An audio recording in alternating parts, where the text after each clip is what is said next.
വെടിനിർത്തൽ ചർച്ച പുരോഗമിക്കുന്നതിനിടെ ഗാസ വീണ്ടും കുരുതിക്കളമാക്കി ഇസ്രയേൽ.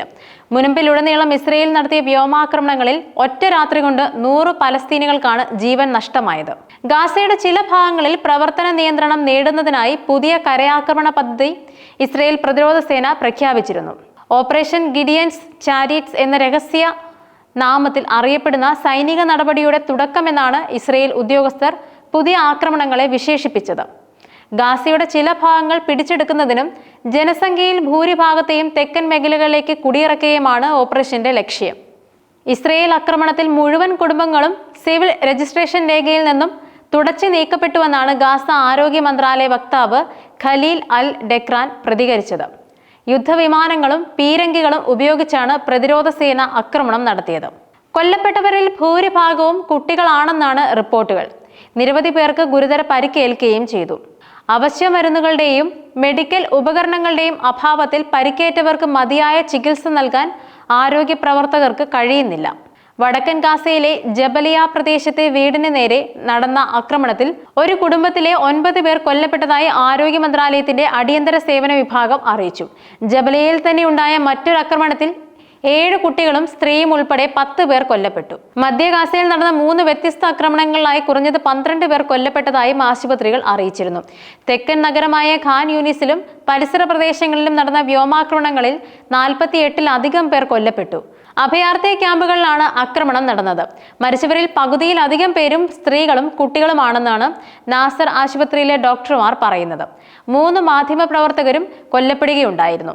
ഖത്തറിൽ നടക്കുന്ന ചർച്ചകൾ 2 മാസത്തെ വെടിനിർത്തൽ ഉറപ്പാക്കുന്നതിനാലാണ് ശ്രദ്ധ കേന്ദ്രീകരിക്കുന്നതെന്നും റിപ്പോർട്ടുകളുണ്ട്. 20ഓളം ബന്ദികളെ മോചിപ്പിക്കുന്നതിന് പകരമായി ഇസ്രയേൽ ജയിലുകളിൽ നിന്നും 100 കണക്കിന് പലസ്തീനുകളെ മോചിപ്പിക്കണം. മാർച്ച് ആദ്യം മുതൽ ഗാസയിൽ ഏർപ്പെടുത്തിയിരിക്കുന്ന കർശനമായ ഉപരോധം അവസാനിപ്പിക്കണം എന്നിവയാണ് ഹമാസ് മുന്നോട്ട് വയ്ക്കുന്ന പ്രധാന വ്യവസ്ഥകൾ. ബന്ദികളെ മോചിപ്പിക്കാൻ ഹമാസ് തയ്യാറാണെങ്കിലും യുദ്ധം അവസാനിപ്പിക്കാനുള്ള ഇസ്രയേലിന്റെ പ്രതിബദ്ധതയാണ് തടസ്സം സൃഷ്ടിക്കുന്നതെന്നും ചർച്ചകളുടെ ഭാഗമായ ഉദ്യോഗസ്ഥർ പറയുന്നുണ്ട്.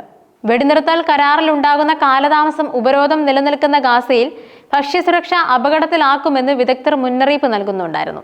ഗാസയിൽ സ്ഥിരമായ ഒരു ജനസംഖ്യാ മാറ്റം വരുത്തുക എന്ന ലക്ഷ്യത്തോടെയാണ് ബോംബാക്രമണം നടത്തിയതെന്നും അന്താരാഷ്ട്ര നിയമങ്ങളുടെ ലംഘനമാണെന്നും UN സെക്രട്ടറി ജനറൽ അന്റോണിയോ ഗുട്ടറസും മനുഷ്യാവകാശ മേധാവി വോൾക്കർ ടർക്കും പറഞ്ഞു. എന്തായാലും ഇപ്പോൾ ഗാസയിൽ വീണ്ടും കരയാക്രമണം ആരംഭിച്ചിരിക്കുകയാണ് ഇസ്രയേൽ പ്രതിരോധ സേന. മുനമ്പിന്റെ വടക്ക്, മധ്യ, തെക്ക് ഭാഗങ്ങളിൽ ഞായറാഴ്ച രാത്രി ഇസ്രയേൽ നടത്തിയ ആക്രമണങ്ങളിൽ നിരവധി സ്ത്രീകളും കുട്ടികളും ഉൾപ്പെടെ 130ഓളം പേർ കൊല്ലപ്പെട്ടതായാണ് രക്ഷാപ്രവർത്തകരും ആരോഗ്യ പ്രവർത്തകരും ഒക്കെ അറിയിക്കുന്നത്. തെക്കൻ നഗരമായ ഖാൻ യൂനിസിലും പരിസര പ്രദേശങ്ങളിലും നടന്ന വ്യോമാക്രമണങ്ങളിൽ 48-ലധികം പേർ കൊല്ലപ്പെട്ടതായി നേരത്തെ റിപ്പോർട്ടുകൾ ചെയ്തിരുന്നു. അഭയാർത്ഥി ക്യാമ്പുകൾ ആക്രമണങ്ങൾ ഉണ്ടായി. മരിച്ചവരിൽ പകുതിയിലധികം സ്ത്രീകളാണെന്നും പറഞ്ഞിരുന്നു. ഖാൻ യൂനിസിൽ പ്രതിരോധ സേന ഒഴിപ്പിക്കൽ ഉത്തരവ് പുറപ്പെടുവിച്ചിട്ടുണ്ട്. സൈനിക വക്താവായ അവിജയ് അദ്രി സമൂഹ മാധ്യമങ്ങളിലാണ് ഉത്തരവ് പങ്കുവച്ചത്. മുഴുവൻ പ്രദേശവും അപകടകരമായ യുദ്ധമേഖലയായി കണക്കാക്കുമെന്നാണ് ഇപ്പോൾ മുന്നറിയിപ്പ്. അതേസമയം 2.5 മാസത്തെ ഉപരോധത്തിനൊടുവിൽ ഗാസയിലെ ജനങ്ങൾക്ക് അടിസ്ഥാന അളവിൽ ഭക്ഷണം നൽകാമെന്ന് ഇസ്രയേൽ അറിയിച്ചിരുന്നു. പ്രധാനമന്ത്രി ബെഞ്ചമിൻ നെതന്യാഹുവിന്റെ ഓഫീസാണ് ഇത് സംബന്ധിച്ച പ്രസ്താവന പുറത്തുവിട്ടത്. ഇസ്രയേൽ പ്രതിരോധ സേനയുടെ നിർദ്ദേശപ്രകാരമാണ് ഇത്തരമൊരു തീരുമാനമെടുത്തതെന്നും പുതിയ സൈനിക ഓപ്പറേഷനെ പിന്തുണയ്ക്കുന്നതിന് വേണ്ടിയാണിതെന്നും റിപ്പോർട്ടുകളുണ്ട്. സഹായ വിതരണത്തിന്റെ നിയന്ത്രണം ഹമാസ് ഏറ്റെടുത്താൽ നടപടിയെടുക്കുമെന്നും പ്രസ്താവനയിൽ മുന്നറിയിപ്പ് നൽകി. മാർച്ചിൽ വെടിനിർത്തൽ കരാർ ലംഘിച്ചതിന് പിന്നാലെ ഗാസയിലേക്കുള്ള ഭക്ഷണം, വൈദ്യുതി, ഇന്ധനം, മരുന്ന് എന്നിവയുടെ വിതരണം ഇസ്രയേൽ നിർത്തിവെച്ചിരുന്നു. ഭക്ഷണം പോലും അനുവദിക്കാത്തതോടെ ഗാസയിലെ 21 ലക്ഷം ജനങ്ങൾ പട്ടിണിയിലായി. കുട്ടികൾ ഗുരുതര പോഷകാഹാരക്കുറവ് നേരിടുന്നുണ്ടെന്നായിരുന്നു UNന്റെ റിപ്പോർട്ടും. US പ്രസിഡന്റ് ഡൊണാൾഡ് ട്രംപും ഗാസ നിവാസികൾ പട്ടിണിയിലാണെന്ന് തുറന്ന് സമ്മതിച്ചിരുന്നു. എന്നാൽ മനുഷ്യാവകാശ സംഘടനകളുടെ അടക്കം വാദങ്ങളെ ഇസ്രയേൽ തള്ളി. ഗാസയിൽ സഹായം അനുവദിക്കണമെന്ന അന്താരാഷ്ട്ര സമൂഹത്തിൽ നിന്നും സമ്മർദ്ദം കടുത്തതോടെയാണ് ഇസ്രയേൽ തീരുമാനത്തിൽ മാറ്റം വരുത്തിയത്. ഗാസയിലേക്കുള്ള സഹായം ഉടനടി പുനരാരംഭിക്കണമെന്ന് ഫ്രഞ്ച് വിദേശകാര്യമന്ത്രി ജീൻ നോയൽ ബാരറ്റും നെതന്യാഹുവിനോട് ആവശ്യപ്പെട്ടിരുന്നു.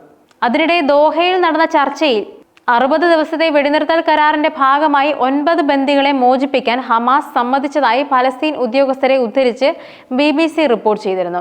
ഇതിന് പകരമായി സഹായ ട്രക്കുകൾ ഗാസയിലേക്ക് വരാൻ അനുവദിക്കണമെന്നും ഇസ്രയേൽ തടവിലാക്കിയ പലസ്തീനികളെ മോചിപ്പിക്കണമെന്നുമാണ് ഹമാസിന്റെ ആവശ്യം. എന്നാൽ ഈ നിർദ്ദേശങ്ങളോട് ഇസ്രയേൽ ഇതുവരെ പ്രതികരിച്ചിട്ടില്ല.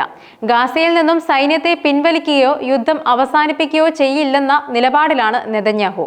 ഗാസയിലെ ആരോഗ്യ മന്ത്രാലയത്തിന്റെ കണക്കനുസരിച്ച് ഒക്ടോബർ 7 മുതൽ 53,272 പലസ്തീനികൾ കൊല്ലപ്പെടുകയും 1,20,673 പേർക്ക് പരിക്കേൽക്കുകയും ചെയ്തിട്ടുണ്ട്.